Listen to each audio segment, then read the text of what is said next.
I'm finished. I've done another half an hour today. I took a day off yesterday, Saturday. Normally I would take Sunday off, but I took Saturday off because there was just stuff going on and the time was weird and I didn't want to screw up my day.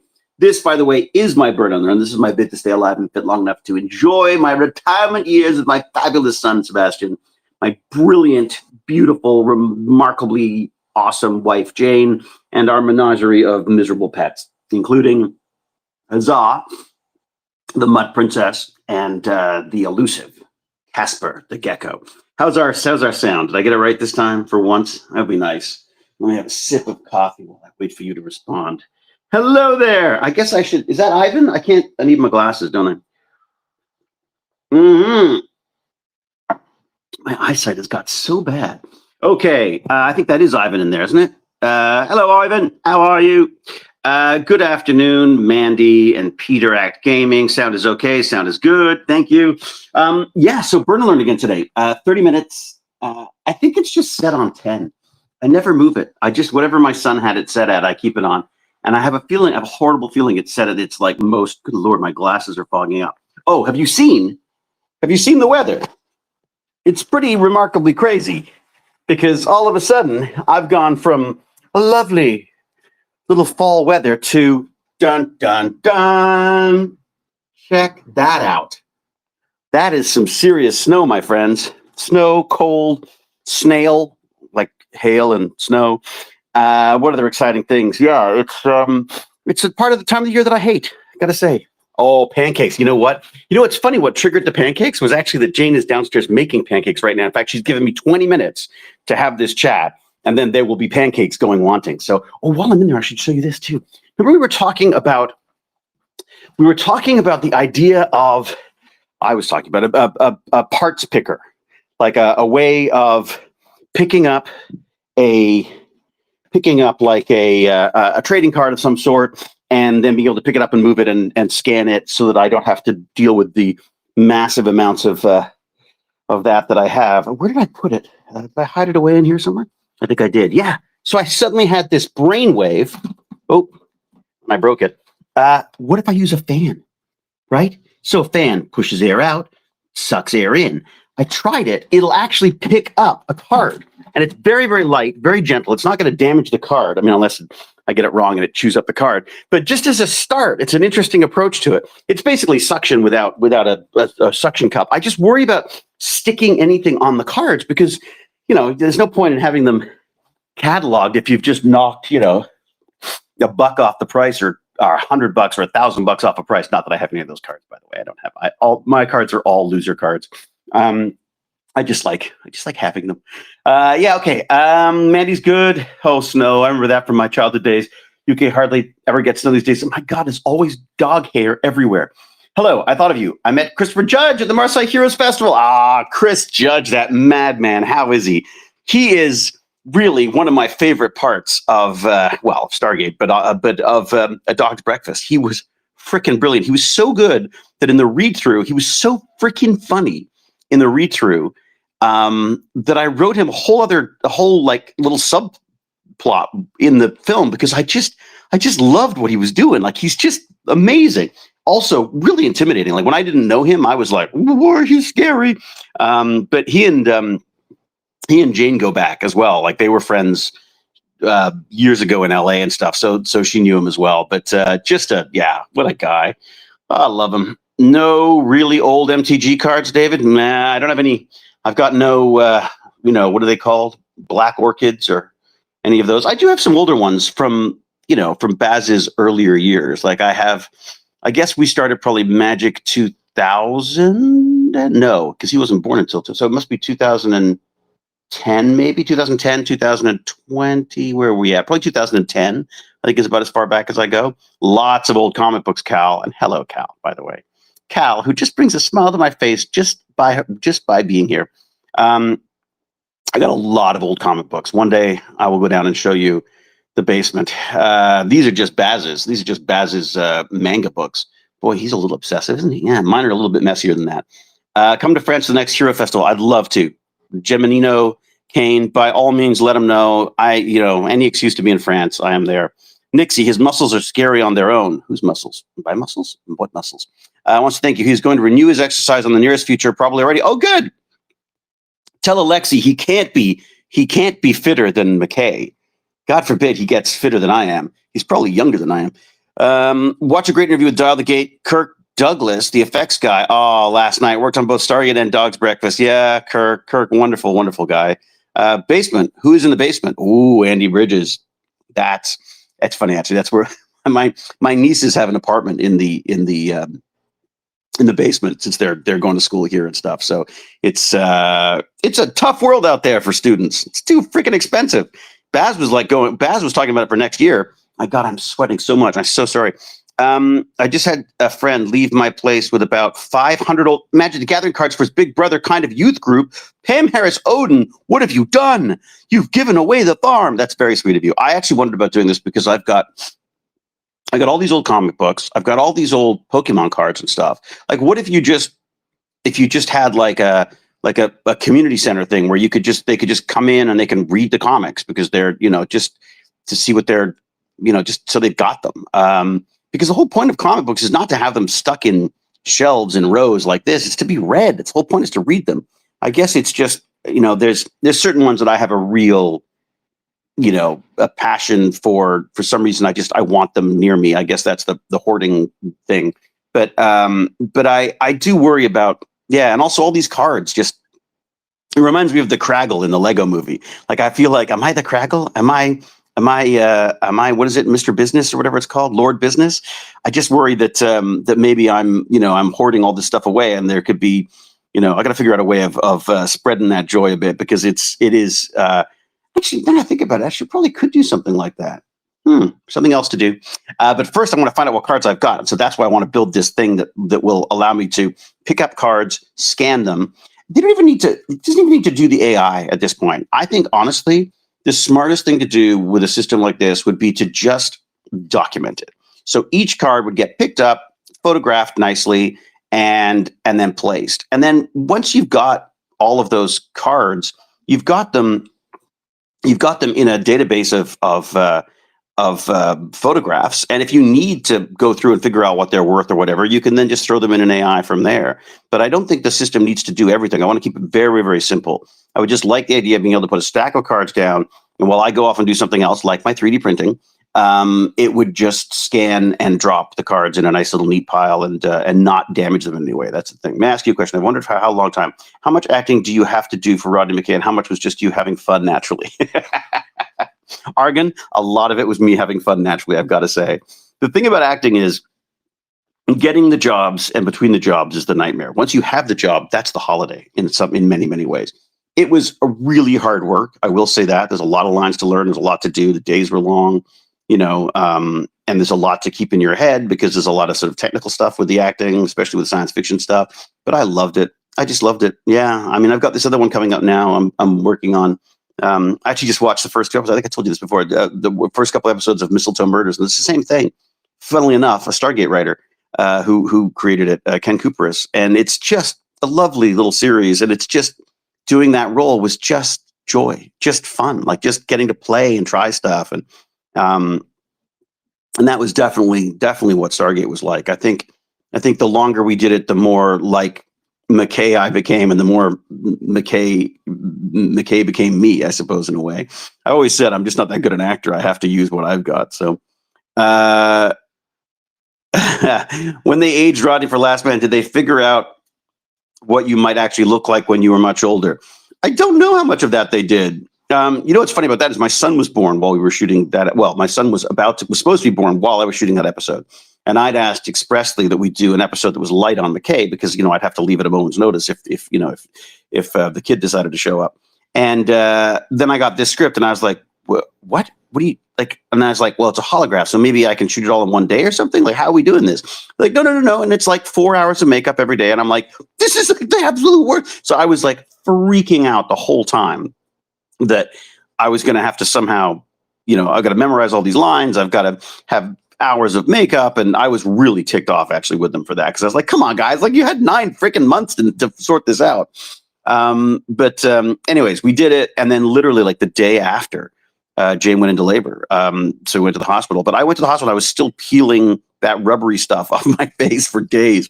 The first image my son had of me was this weird peeling, because I mean, they took off as much as they could, but I was like, I'm out of here. I got to get back in case Jane gets pregnant, in case Jane has a kid. So, yeah, Rodney and Shepard had a fun dynamic because you know what? Joe and I had a fun dynamic. The funny thing was, it was not hard to have, a fun banter back and forth with any of that cast because they were all just freaking lovely. I still, to this day, I love them. Just amazing. Yeah, Sam. I mean, I've always said this, that Sam Carter, the wonderful Amanda Tapping, was really responsible for McKay being who he was because she let me play. I mean, on a lot of shows, you come in for a day here and a day there, and people are like, look, stay in your lane type thing. But she really just let me play and let me be, wildly offensive and sexist and the rest of it, arrogant, in a way that I think other actors might have had a problem with. But she's just such an incredibly giving, kind woman, and I'm really happy that she's directing now because I think she's going to be amazing for film, TV, and the actors she gets to work with because she's amazing. Did not destroy the whole galaxy, Mark. Okay, so the learn part of my Burn and Learn today, I must talk about this because otherwise I'll forget. And I was saying to Jen, like, it's so funny when I go through these things after, I miss so much mainly because I'm in agony on that bloody torture device. It's the rowing machine. And I just like having that knowledge flowing through my ear holes while I'm doing it. And today they were talking about fungi, and I've always been a big fan of fungi, a little bit obsessed with it. And and then when Last of Us came out, I was like, oh my God, it's genius. The whole idea of like a fungal parasite that takes over the body and tells it to do things so that it, like it does to the ants. And then as I looked into it, I realized, wait a second, we're going to be seeing more and more of these fungi as we go along, because as the global temperatures go up, these fungi are going to have to survive at temperatures closer and closer to our own body temperatures. And when that happens, guess what? We're going to be carrying a lot more fungi than we were carrying before. So just a fascinating talk about this.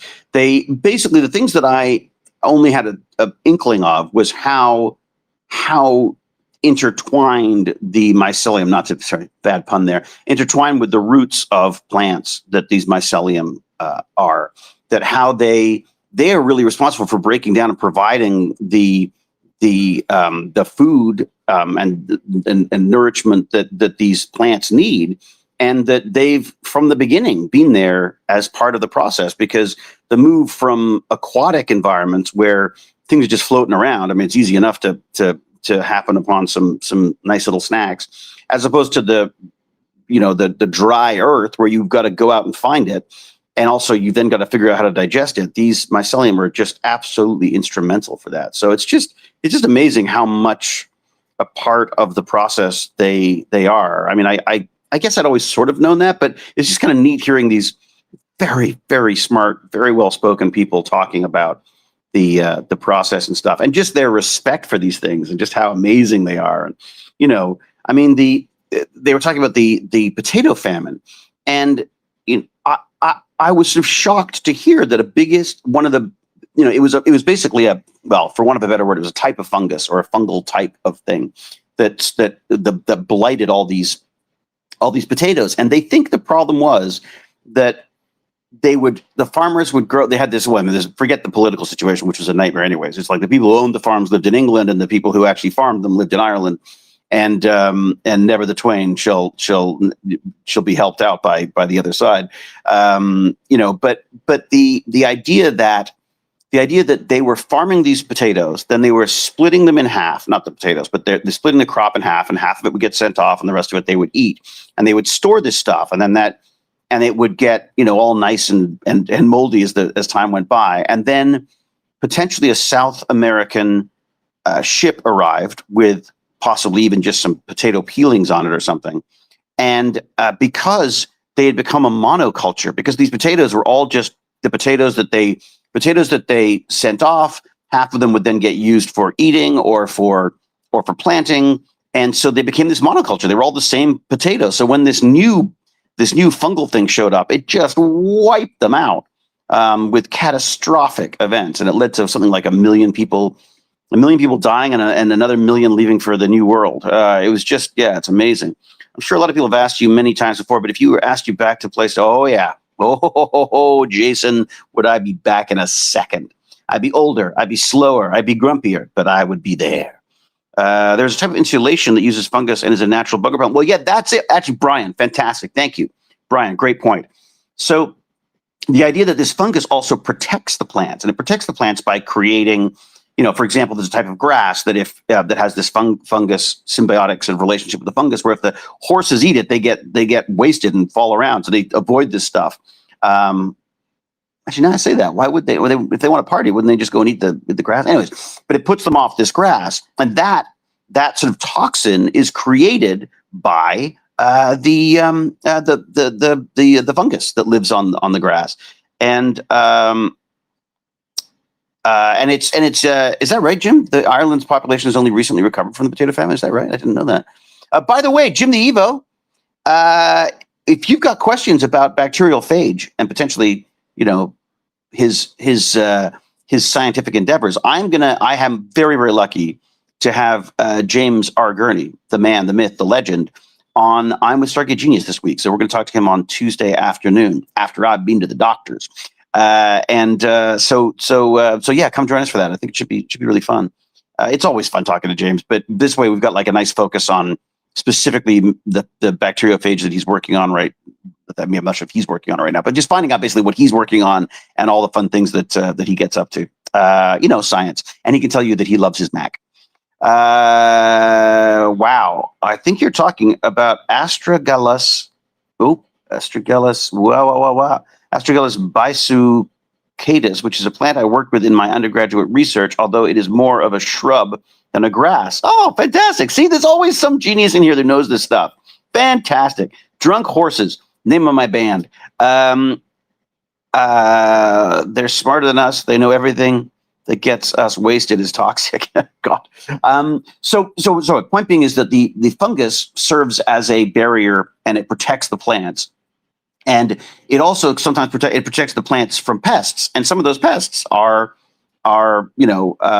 insects that can be scared off. And I've noticed that there's been some research into using mycelium as a material in building to stop to sort of fend off the problem with various different insects eating away at the wood in buildings, whether that be carpenter ants or termites or whatever it is. And sometimes if they find the right fungus, it will actually serve as a deterrent to these pests. So there's that, which was fascinating. There was also the idea that they that they are integral to life on Earth because they break down all of the dead material. Like, we've been wading through dead bodies and stuff. If it wasn't for this fungus that can eat it down, break it down into the nutrients that we need and the plants need to keep going. So just amazing stuff. And also just, how little we know about them. I mean, I can't remember what they said, but they had, thousands and thousands documented with possibly millions, possibly 1 or 2 million more that they know exist. And there's spores floating around all over the place. They're just looking for a good place to rest. So just fascinating. How long have I been going? I've been going 18 minutes, so I can only go 20 because my wife has pancakes, like the title indicates. Tokyo Underground was mapped by fungus to be more accurate than man. Aha, Mark Weaver. That's actually slime mold that did that. And I don't know how much it was used in the actual creation of it. That'd be fascinating to know. But yeah, they would place the slime mold in little mazes, basically, not mazes, on plates that had oats sort of spread around for the stations or for the cities, and the slime mold would figure out how the most direct route to these food sources, and that's how they found that I don't think they actually used it to create the Tokyo map. I think they used it to verify it, maybe, or recreate. You have to look into it, but there's definitely, I think it was a slime mold, and I guess that is does that count as a fungus, or is that something completely different? It's a good question. I should do a fermentation episode. Yeah, just sit here drinking a beer and talking about that. Fermentation's fascinating as well. I mean, again, that's sort of that's an element of the mycelium stuff too, isn't it? Can't miss the pancakes. Love your videos. Glad I can follow. Keep it going. Oh, thanks very much. Yeah, this really is. This is my reward for doing 30 minutes of hard labor on that bloody machine. Oh my God, I just hate exercise. That said, I'm beginning to feel it a little bit. Like we're into our, I don't know, second week or something of this in a row, and I'm definitely beginning to feel it in good ways and bad ways. I feel it a little bit. I feel like, I'm like, oh, there's a little bit of something muscly happening there, but there's also an awful lot of back pain and knees and neck and all sorts of stuff. It's just I'm too freaking old. That's it. And there's a fungus that glows in the dark. Yeah. A regular blueberry chocolate chip. What type of pancakes are we talking? Well, first off, I think chocolate chips are an abomination when it comes to pancakes. They are sweet enough. You do not need to put chocolate in them. I think that's wrong. Now, crepes is a whole other story. But I like my pancakes with very good maple syrup, a lot of butter, and nice crispy bacon. And that's, I believe, what my wife has prepared for us. I think we've got just Robin here today, so only half the nieces here to consume the pancakes. So I hope she's made a lot because I am hungry. Runner's high? Yeah, that's probably what it is. It's true. No, slime molds are not fungus. Ah, okay, great. Okay, I thought that was the case, that they were different. Okay, great. See Jim the Evo. He's the man. Talk to him on Wednesday. No, slime molds are not fungus. They protista-like amoebas. They are protozoa? Is that, or is a protista is like a different term for it? Anyways, thank you, Jim. That's great. Yeah, I knew there was something distinctive about it. Why I was surprised. I just assumed they were fungus as well, in that they're called molds. Oh boy, you Canadians actually have maple syrup, not the flavored fake syrup here. Oh my God. No. Pendrack Gaming, it's the difference is night and day. You get good maple syrup and it is, it's a whole other world. That horrible, corn syrup fake stuff is just wretched. You might as well put chocolate chips on them then. Yeah, real maple syrup. The thing about maple syrup is that there was a show that they did. It wasn't very good, but there's an article I should find that was done about this massive maple syrup heist that was done. And where basically there's sort of it's almost like an OPEC, like the oil monopoly. There's the same thing here in I guess it's Quebec. This was certainly French-speaking Canada of some sort. And they will have warehouses of maple syrup to stop the prices from fluctuating depending on the harvest. Like if you have a really good year, you all of a sudden have all this maple syrup and everyone gets much less money for their maple syrup. And you have another year where there's very little maple syrup and then the prices go jacked up. So what they've done is they say, oh, you need it to sort of level out the prices. But what happens is you get this OPEC of maple syrup.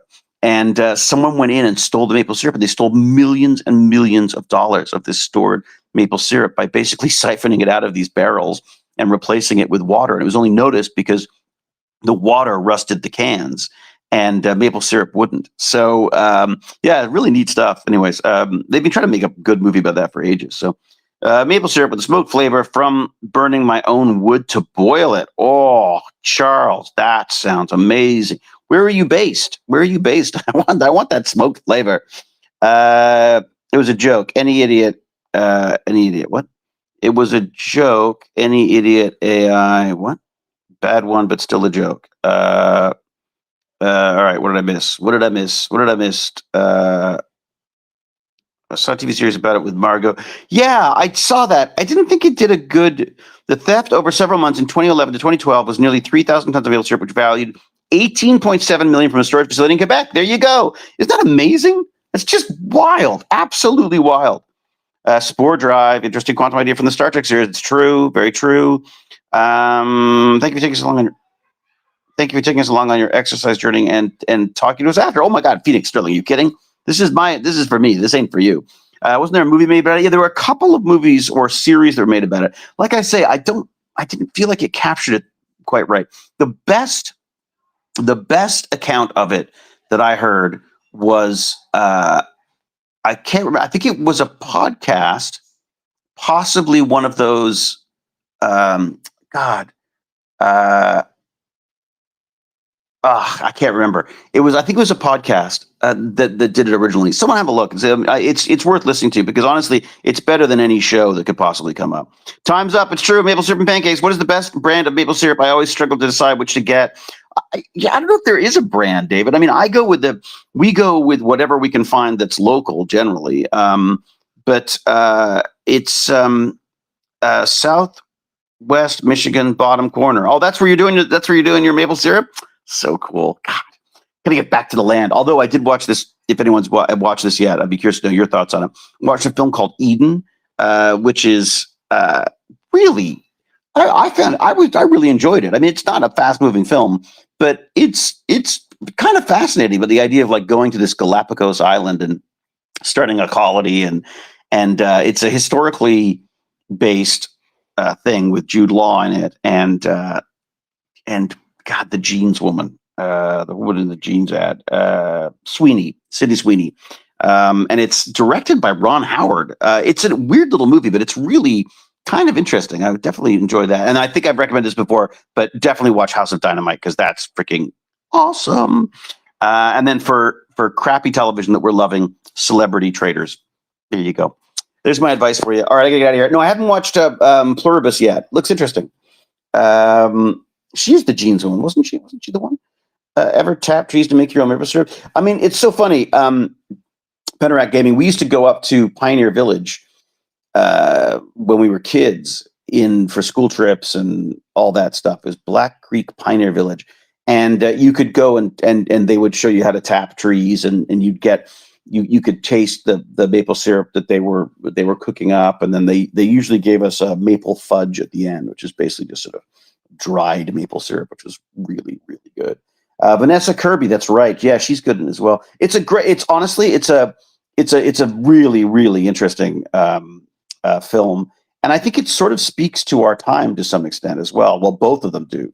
Both House of Dynamite and Eden both sort of speak to the sense of sort of chaos and mistrust of the world and the governments that run it right now. So I've listened to a few of your live videos recently, and my partner just came into the kitchen saying, I could hear the Stargate man.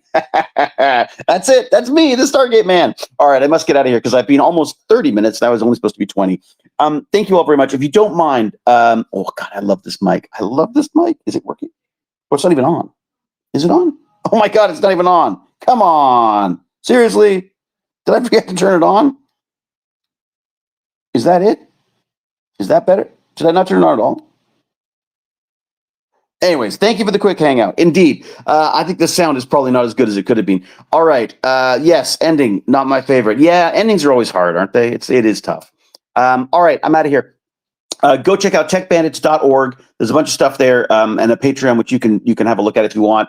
I'm with Stargate Genius, James Gurney. We're lucky to have him. Come join us on Wednesday. We're going to have a chat, and we're going to find out all the wonderful things that he's up to, and probably much more as well, because we always go wildly off topic and delve into all sorts of wonderful things. And I learn rap loads of stuff from this guy. So looking forward to that on Wednesday. All right, everyone. Be brave, be kind, be brilliant. Cheerio, and huzzah! Bye.